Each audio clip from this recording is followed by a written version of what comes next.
Tatlı dile güler yüze, doyulur mu doyulur mu?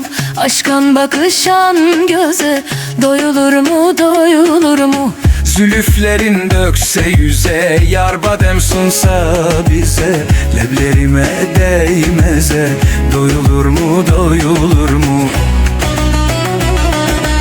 Ah doyulur mu doyulur mu? Canana kıyılır mı? Canana kıyanlar hakkın kulu sayılır mı?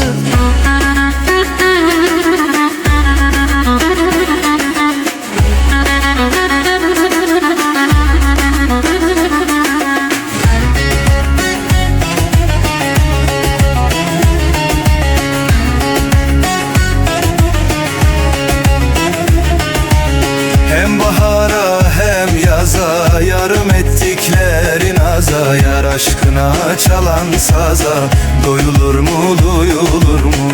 Garibim geldik gitmeye, muhabbetimiz bitmeye, yarının sohbet etmeye, doyulur mu doyulur mu? Ah doyulur mu doyulur mu?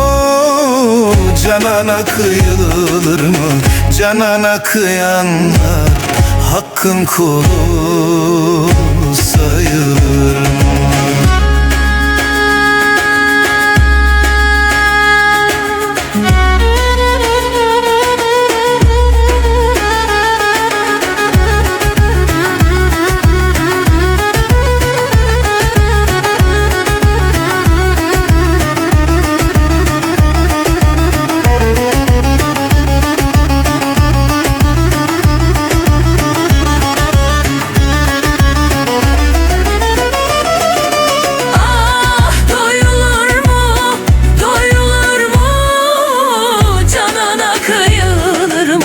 Canana kıyanlar hakkın kulu sayılır.